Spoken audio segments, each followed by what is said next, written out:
Operasi intelijen TNI digelar, eksekutor OPM diburu polisi militer, Algojo KKB nekat habisi intel. Aksi pembakaran yang dilakukan oleh kelompok kriminal bersenjata, KKB, Organisasi Papua Merdeka, OPM, berbuntut panjang.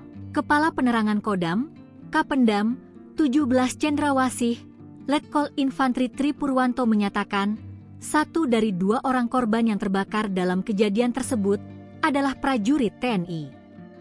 Akibat ulah tersebut, kini polisi militer turun tangan memburu eksekutor OPM yang terlibat dalam pembakaran tersebut. Sebelumnya, aksi penyerangan dan pembakaran terjadi di Distrik Makimi, Kabupaten Nabire, Provinsi Papua Tengah, Sabtu, 21 Februari 2026 lalu.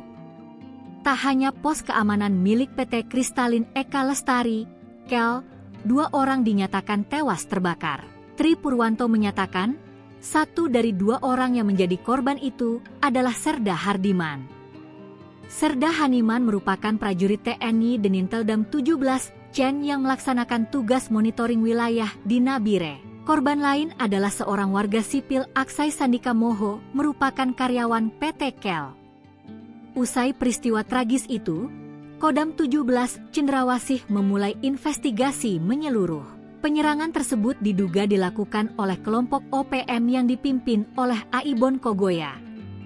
Investigasi dipimpin Kasdam 17 Cendrawasih, Brigjen TNI Tevi Azebua, dengan melibatkan tim gabungan yang terdiri dari unsur Pomdam dan staf intelijen Kodam. Proses penyelidikan ini difokuskan pada evaluasi prosedur pengamanan serta pengumpulan data faktual di lapangan guna memulihkan stabilitas keamanan di wilayah Papua Tengah.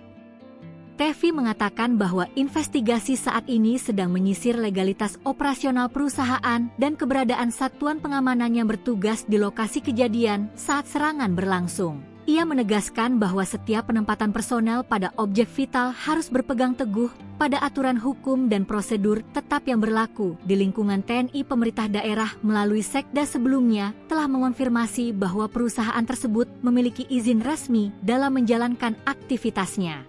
Namun, tim investigasi tetap menyelidiki untuk memastikan tidak ada prosedur pengamanan yang terabaikan selama masa operasional di Bendungan Kali Musairo.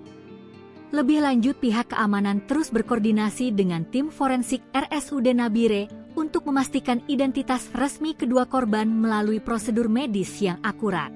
Hasil observasi tempat kejadian perkara oleh pihak kepolisian juga akan disinkronkan dengan temuan tim investigasi Kodam. TNI menegaskan tidak akan kalah oleh aksi terorisme dan akan terus mengedepankan diskusi bersama para tokoh untuk mencari jalan keluar terbaik.